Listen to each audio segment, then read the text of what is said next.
Bueno, seguimos adelante. Vamos a continuar. eh, Vamos a tratar de terminar en esta clase. Vamos a avanzar lo más que podamos de la espiritualidad de los padres del desierto. Voy a compartir la pantalla para continuar. Bueno, entonces quedamos en este punto. Ahora, hay un tercer elemento, hermanos. No, la primera pregunta era cómo de vivir esa salvación. Luego ellos entraron su espiritualidad en sí mismos, pero también desarrollaron ellos, los personajes, una ascesis orientada a una vida plena. Eh, Cuando hablamos de ascesis, hermanos, estamos hablando de una forma de vida, ¿no? Una forma de vida. Una forma de vida que estaba representada básicamente en la pregunta que el apóstol Pablo formuló en la carta a los Romanos, en el capítulo 6, versículo 1, donde dice, eh, vamos a persistir en el pecado para que la gracia abunde. Y entonces esta era una pregunta que ellos mismos hacían. Y evidentemente muchos hermanos durante los siglos posteriores cayeron en cuestiones heréticas de, como les decía, una vez salvo, siempre salvo, entonces puedo hacer de mi vida lo que yo quiera. Y los padres del desierto responden igual que Pablo, de ninguna manera. Nosotros que hemos muerto al pecado, ¿cómo seguiremos viviendo en él? Entonces, ellos decían, ¿cómo hacemos morir el pecado que hay en nosotros? O sea, ya sabemos lo que somos en el conocimiento que ellos tenían de sí mismos. Ellos ya decían, yo ya sé cómo soy o quién soy. Ahora, ¿qué tengo que hacer para que eso muera, no? Y entonces, como dijo el apóstol Pablo, morir al pecado para no vivir en él, para no seguir viviendo en él. Entonces, ellos encontraron esta forma de vida, la ascesis. La palabra griega ascesis significa entrenamiento. Y por lo regular es siempre moral este entrenamiento. Es la forma en que ellos tenían, ¿no es cierto?, de mantenerse dentro de los planes de Dios, sujetando sus pasiones, ¿no? Sujetando sus pasiones, dominando sus placeres más bajos. Y entonces este entrenamiento que ellos tuvieron, ¿no? Es un entrenamiento que los llevó a poco hacer lo que el apóstol Pablo decía en 1 Corintios capítulo 9, donde él decía, todos los deportistas se entrenan con mucha disciplina. Ellos lo hacen para obtener un premio que se echa a perder. Nosotros, en cambio, por uno que dura para siempre. Más bien, golpeo mi cuerpo y lo domino. No sea que, después de haber predicado a otros, yo mismo quede descalificado. Este pensamiento paulino, hermanos, fue tomado muy en serio por parte de estos personajes, porque como lo hace Pablo en esta metáfora de la atleta que se disciplina, si quiere obtener el premio, ¿no? Si quiere obtener el premio, tiene que llevar toda una serie de reglas, de sacrificios, de cosas que no tiene que hacer, ¿no? Los deportistas de alto rendimiento tienen una dieta estricta, tienen horarios de sueño estrictos, tienen que hacer muchas cosas, ¿no? Que representan realmente toda un esfuerzo, un sacrificio, entrenar todos los días, llevar su cuerpo al máximo, en fin, es decir, hay una disciplina en estos deportistas porque ellos tienen en mente un premio y quieren alcanzar ese premio. Pablo dice que, bueno, si lo comparamos con la vida espiritual, el premio de estos deportistas es temporal, o sea que no dura para siempre.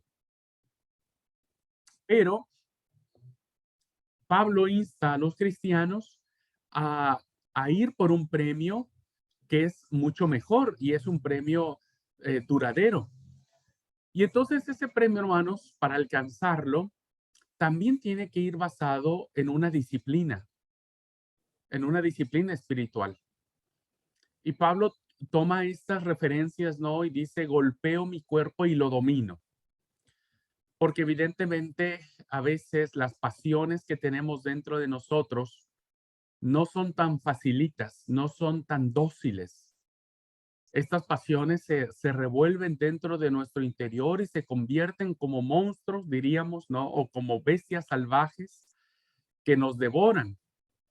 Por eso es que no tener una disciplina y un entrenamiento hará que terminemos siendo devorados por nuestras propias concupiscencias, por nuestros propios pecados. Entonces, Pablo toma esta palabra ascesis, ¿no? Y la usa para sí y dice que es muy importante que el cristiano haga lo mismo. Esta expresión fue muy valorada, hermanos, por este movimiento de los padres del desierto. Entonces, en el desierto prosperó una práctica positiva de este punto, ¿no? Bajo la convicción de que el cristiano está llamado a crecer, a ser en todo como aquel que es la cabeza, Cristo Jesús. O sea, ellos tenían muy claro que querían ser como Cristo. Y ellos creían que como seres humanos en permanente formación y en nuestra maduración humana era posible, ¿no? Que nos abandonaran al capricho de sus propias pasiones y a las artimañas de los demonios que los rodeaban. Ellos consideraban, hermanos, que como seres humanos, como cristianos, estamos siendo formados.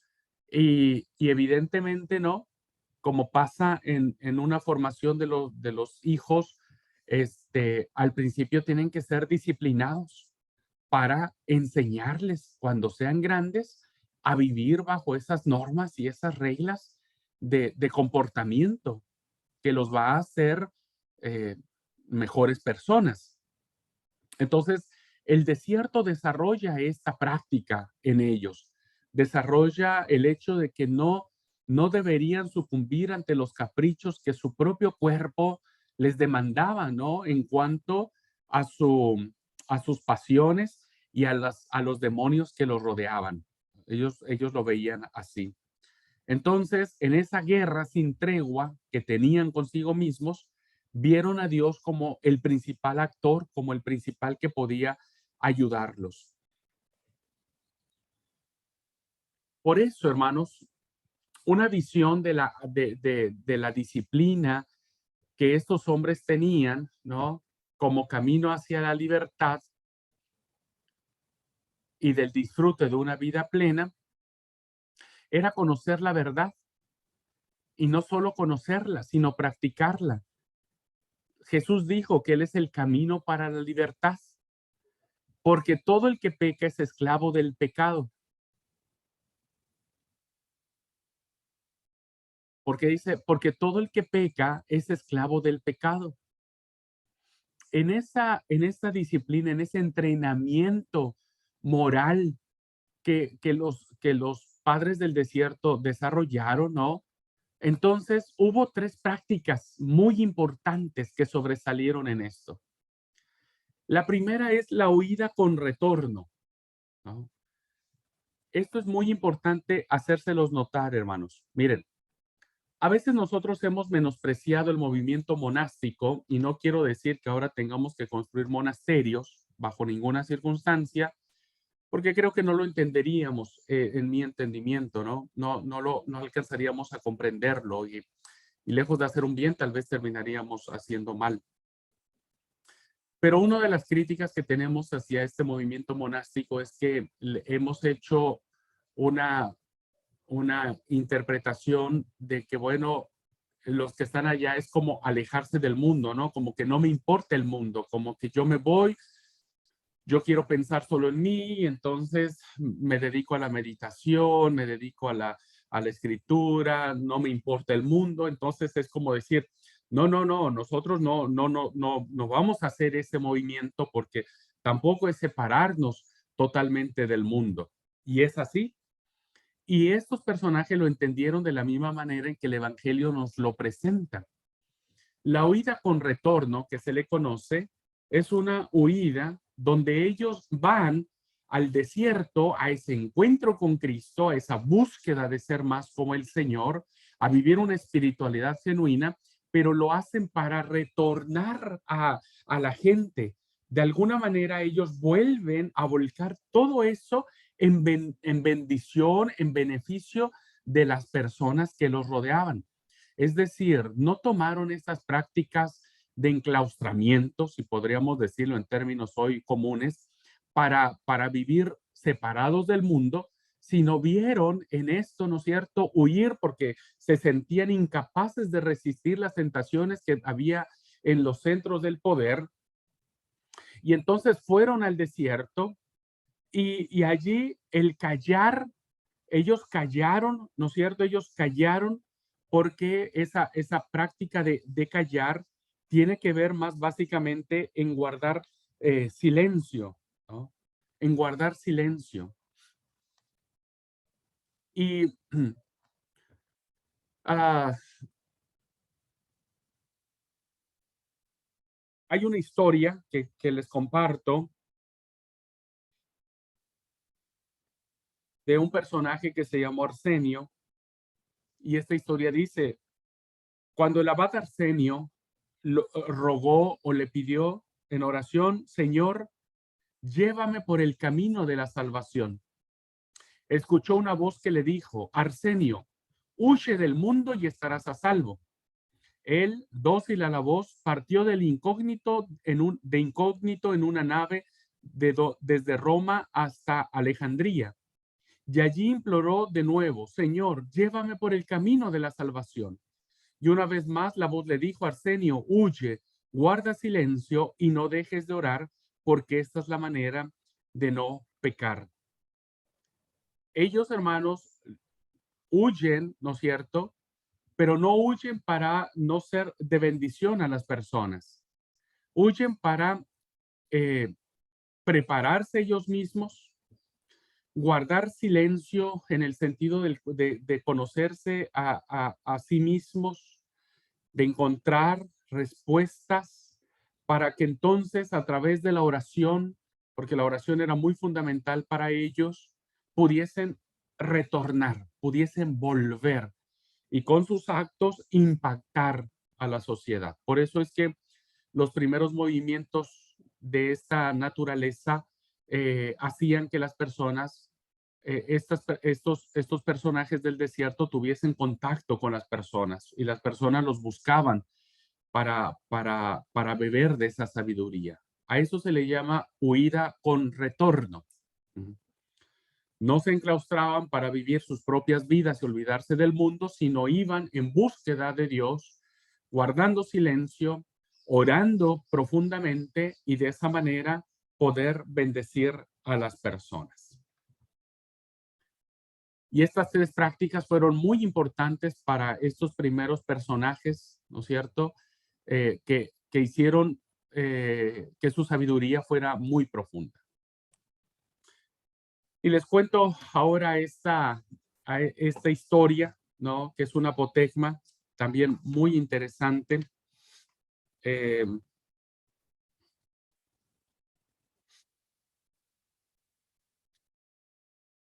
esta lucha que ellos tenían, hermanos, ¿no es cierto?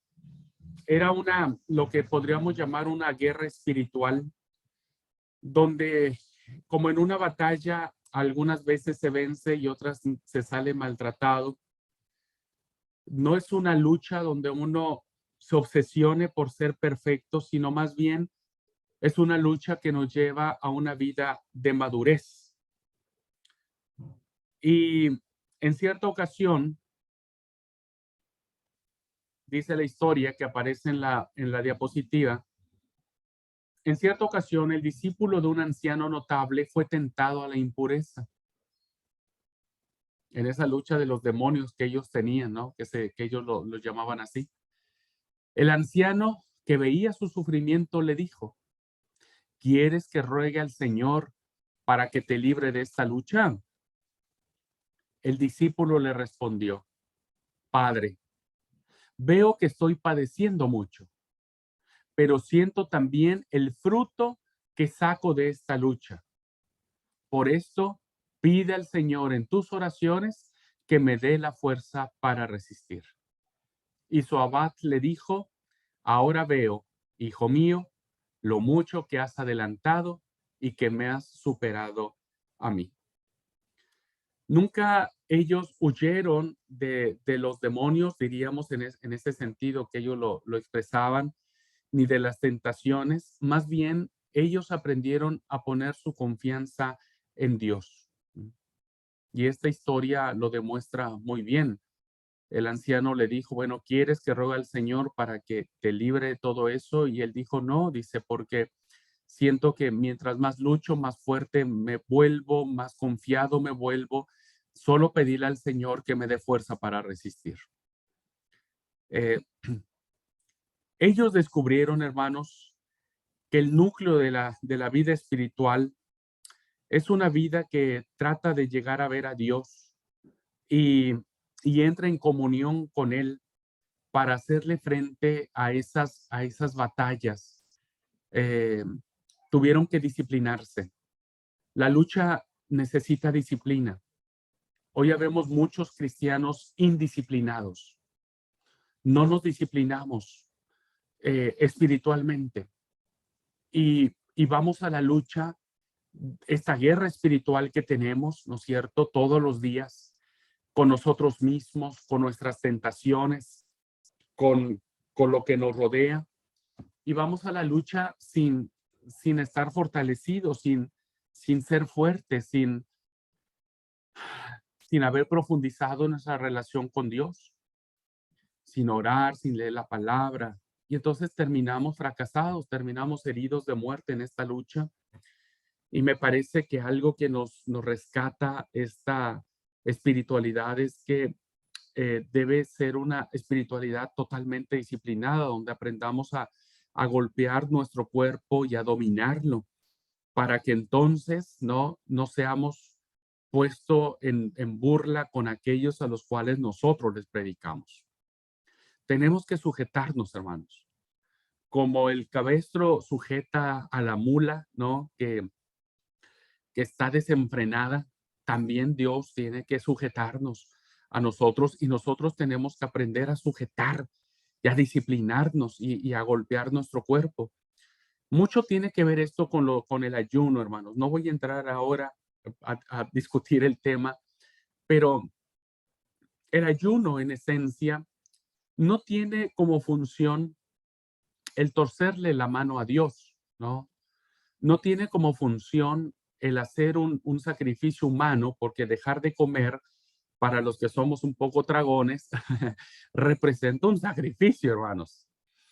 Imagínense estar ayunando y oler al vecino en su parrilla un asadito que se está haciendo. O sea, la verdad que uno sufre con esa situación. Entonces, a veces, cuando tenemos alguna situación eh, eh, de enfermedad, algún problema, siempre llamamos a la oración y al ayuno. Y entonces programamos ayunos o ayunos para ese tipo de situaciones, para que Dios nos sane, ayuno para que otra persona sane, ayuno para que Dios nos resuelva el problema. Y miramos en el ayuno, en este sacrificio que hacemos de nuestro cuerpo, porque dejamos de comer, nos duele la cabeza, andamos irritables todo este día, esperamos que ya pase pronto el ayuno, en fin, tiene que ver mucho con esta idea que hemos desarrollado sobre este ayuno. No discuto, hermanos, si alguien lo desarrolla pensando en eso, no lo discuto bajo ninguna circunstancia. Sin embargo, el ayuno bíblicamente representa esto, hermanos, representa el sujetar nuestro cuerpo. El ayuno no va en función de que Dios nos conceda cosas, sino más bien va en función de una disciplina espiritual que hace golpear nuestro cuerpo y que hace sujetarlo y que hace decir, no me importa si te duele la cabeza, vos tenés que sujetarte. No me importa si te sentís ansioso porque querés que esto pase, tenés que sujetarte. Sujetamos todos nuestros pensamientos, ¿no es cierto? Y decimos, nuestro pensamiento es, ay, ya que acabe el ayuno. Y el ayuno dice, tenés que sujetar tus pensamientos a Cristo. Tenés que sujetar todas tus emociones. Tu cuerpo, aunque reclame, tu cuerpo tiene que sujetarse al señorío de Cristo. Y es así, hermanos, como el ayuno como disciplina espiritual nos ayuda a dominar nuestras pasiones, porque es en ese lapso de tiempo donde hay muchas emociones dentro de nosotros, donde hay alteraciones físicas, donde el cuerpo reclama alimento, ¿no es cierto? Donde el cuerpo se siente desfallecer, donde a veces como dijo Jesús, a veces ponemos cara así como diciendo, ay, estoy ayunando y, ay, no, pobre hermano, está ayunando. No, bajo ninguna circunstancia tiene que ver eso. El ayuno es aquel que es ese tiempo que dejamos de comer, ¿no es cierto? Entramos en este silencio, entramos en la profundización de la oración, de la palabra de Dios, pero va en función de sujetarnos, de aplacar los demonios, en términos de los padres del desierto, los demonios que nos rodean a nosotros, ¿no es cierto?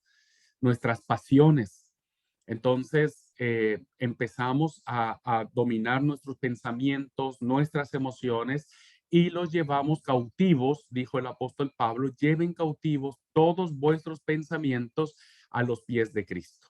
Entonces, esto es lo que vemos en esta parte, hermanos, de la de la cesis de la espiritualidad, ¿no? Como una lucha que se tiene, que tenemos todos y que tenemos que ganarla, pero tenemos que ganarla con disciplina, tenemos que ganarla con oración, tenemos que ganarla con una huida con retorno.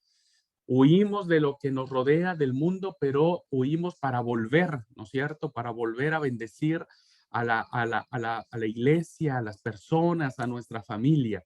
No hacemos una huida para separarnos del mundo, sino más bien para volver al mundo y predicar la palabra del Señor.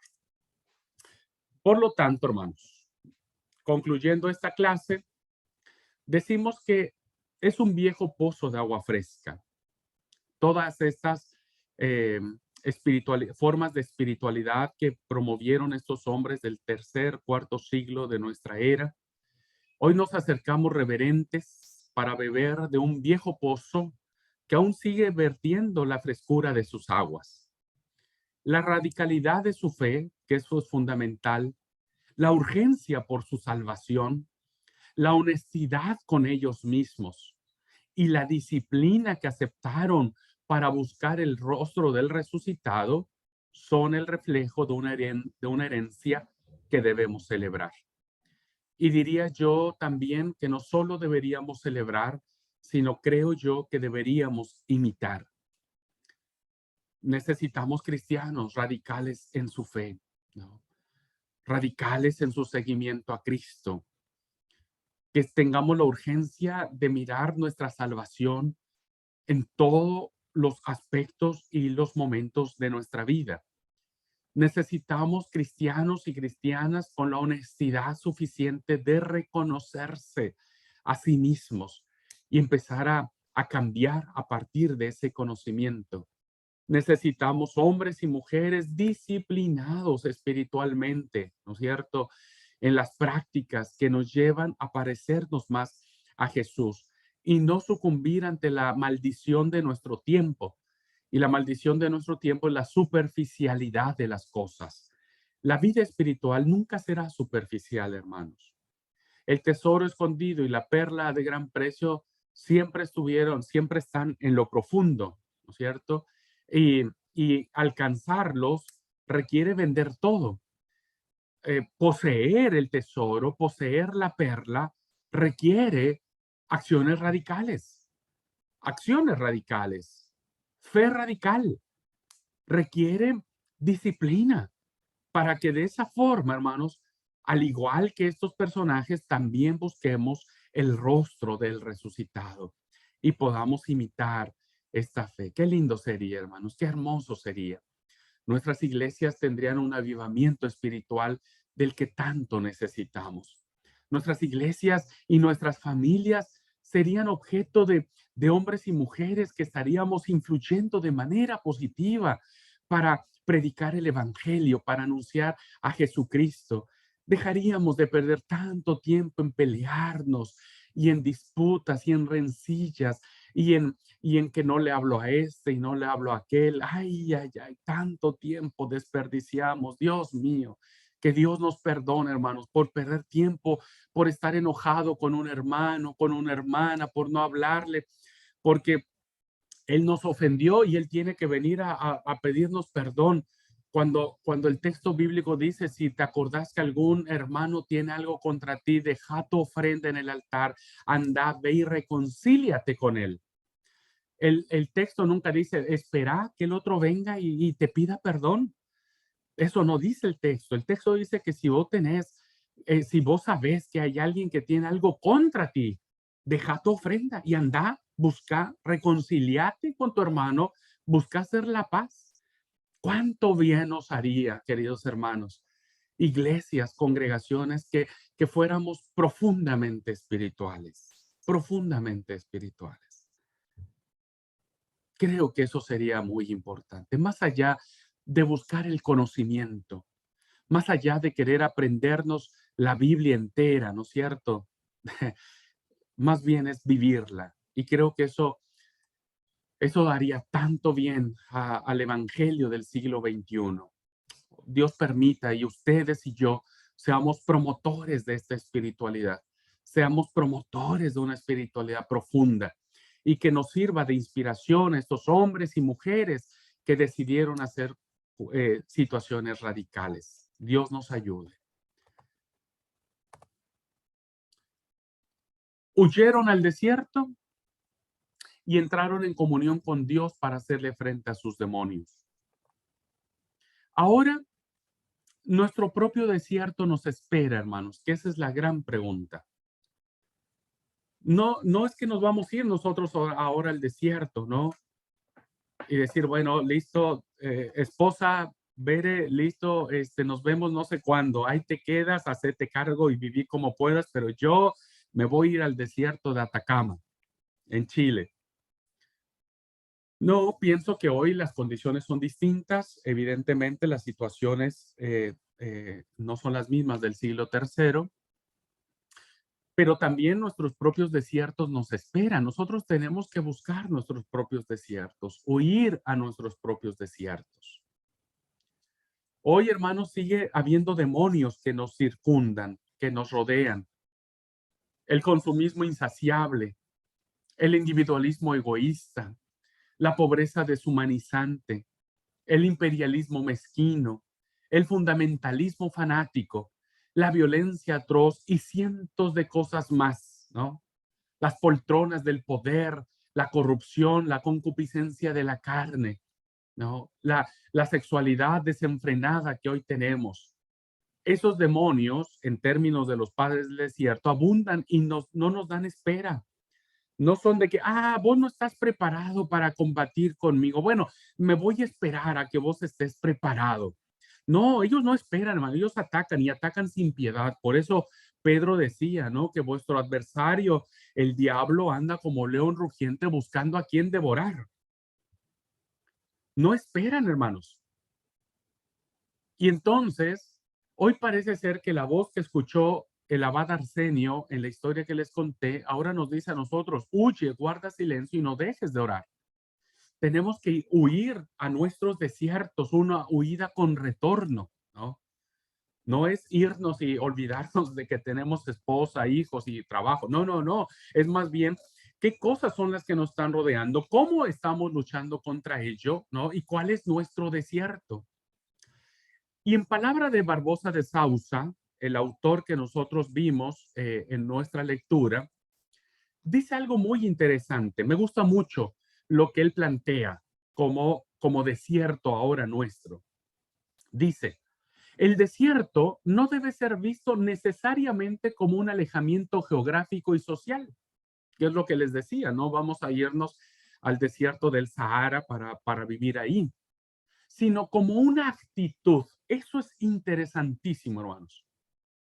Para Barbosa de Sousa, ¿no? El desierto es una actitud, nuestras actitudes. Y esas actitudes, hermanos, y nuestra postura delante de Dios y de nosotros mismos se convierte en el lugar de nuestra reflexión, de nuestro encuentro con Dios. Es el lugar, dice él, o situación, lugar o situación que desenmascara aquello que suponemos ser. Nuestros desiertos son cuando nos enfrentamos a aquellas circunstancias que no estábamos preparados para ello y que esas circunstancias nos revela quiénes realmente somos. Ese es nuestro desierto. Es el lugar o situación que desenmascara aquello que suponemos ser, donde nuestras ilusiones son confrontadas con la verdad. Hay una confrontación. Y ahí se hace el momento donde tenemos que huir, guardar silencio y mantenernos en oración. Nuestras ilusiones son confrontadas con la verdad y nuestras ideas y nuestros conceptos sobre Dios son sustituidos por la revelación del propio Dios. Dejamos de pensar en Dios para vivir a Dios. Dejamos de conceptualizar quién es Dios para descubrir ese Dios que se hace presente y real en nuestras vidas. Un Dios que es vigente. Deja de estar en las páginas polvorientas de nuestros textos bíblicos o de nuestras Biblias, que a veces se están empolvando en nuestros libreros o nuestros estantes, y se convierte en un Dios que es activo, que es fresco, que es nuevo, en un Dios que no solamente se queda en la idea, en el concepto, sino que aterriza, baja, se encarna en nuestra propia vida. Hoy nuestros desiertos, no es uno, son muchos, nos confrontan entre lo que pensamos que somos, ¿no? Pensamos que somos cristianos, que amamos a Dios, que tenemos a Dios como primer lugar. Pero cuando viene alguna situación, ¿no? Cuando viene algún lugar, cuando estamos en algún lugar, nos damos cuenta que no es así, que ni somos tan cristianos, que ni amamos tanto a Dios y que Dios no es el primer lugar en nuestras vidas. Entonces, ese momento se convierte en nuestro desierto para darnos a entender que necesitamos abandonar nuestra idea de Dios, nuestro concepto de Dios para ver a Dios, para realmente ahora mirar a Dios. Ese Dios que se revela, ese Dios que es real, ese Dios que es permanente, que está todos los días de nuestra vida. Interesante esta definición que nos da Ricardo Barbosa y me parece que podría ser una muy linda reflexión para cada uno de nosotros. Resumen, hermanos. Voy a resumir rápidamente y con esto termino esta clase. ¿Cuál es el resumen de la espiritualidad que nos han legado estos personajes, hombres y mujeres? Me encanta mencionar constantemente el tema de la mujer porque creo que la espiritualidad es algo que no hace acepción de personas. No hay espiritualidad masculina ni espiritualidad femenina. Ambos fuimos creados por el mismo Espíritu de Dios. Por lo tanto, ambos vivimos y sentimos y experimentamos el mismo poder e intensidad de la revelación divina. En resumen, diríamos, los asuntos de mayor interés para ellos que guiaron su vida son los siguientes. 1. La humildad. Porque la fe se evidenció en su conducta. La fe debe evidenciarse con la conducta. Entonces, lo primero era la humildad. Necesitamos mucho eso, hermanos, mucho eso. Segundo, la caridad, el hacerle bien al otro, el buscar el bien a la otra persona, a nuestro prójimo, con cualquier cosa, con un detalle. Si es con plata, ¿por qué no? Si es con una torta que alguien haya y le lleve a una persona, caridad. Para ellos era muy importante. El cristianismo consiste en vivir como vivió Jesús.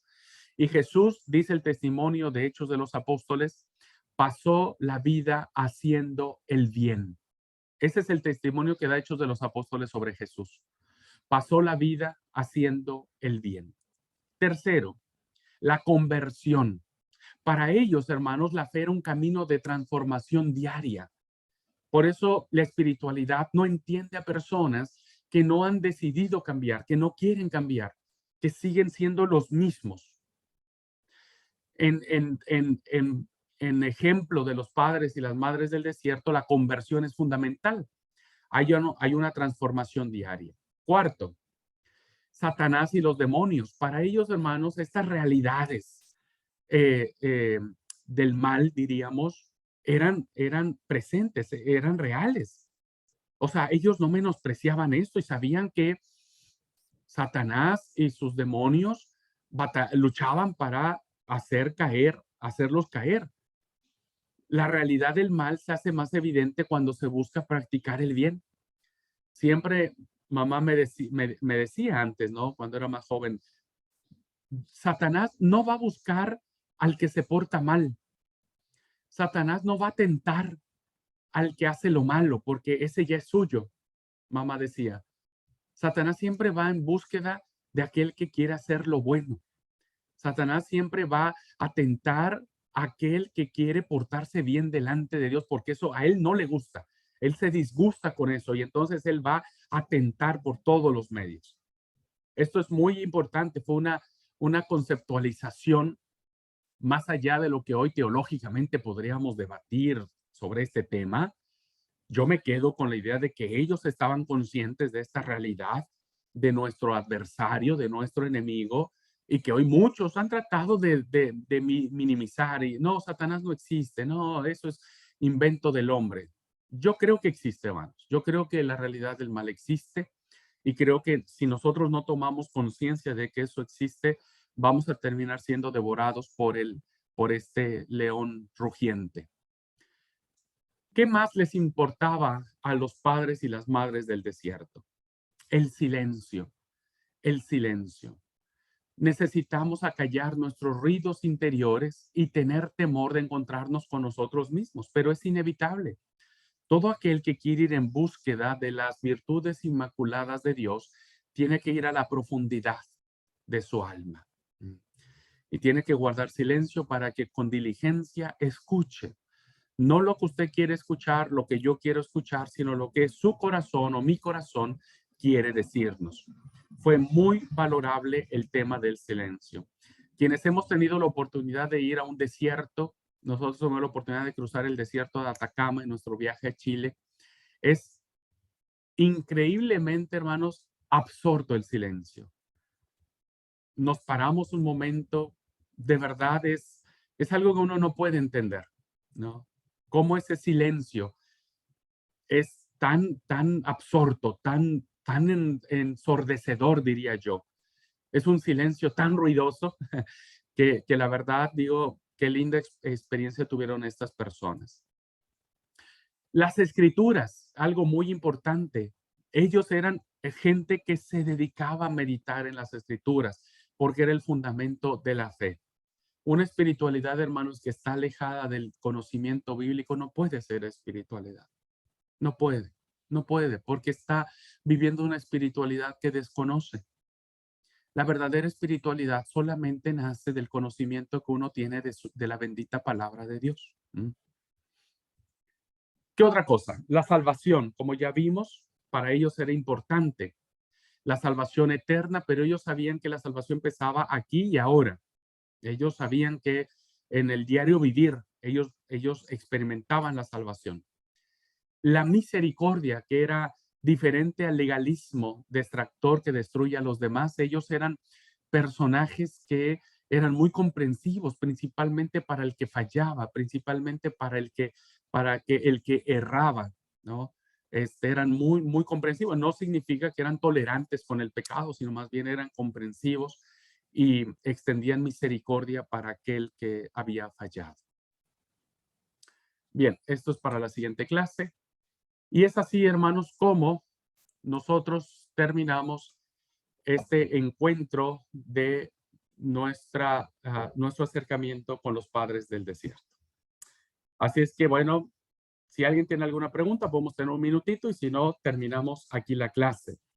En la próxima clase voy a continuar y voy a hacer, hermanos, una comparación entre el liderazgo y los apotegmas de los padres del desierto. Es una clase muy interesante de cómo relacionar el liderazgo hoy cristiano con las historias de los padres del desierto. Bueno, si no hay alguien que quiera comentar algo, si he sido claro, por favor, hermanos, también, si no, con todo gusto puedo volver a repetir todo. No sé si me va a salir igual, pero puedo hacer el intento. Bueno, si no es así, hermanos, vamos a terminar la clase.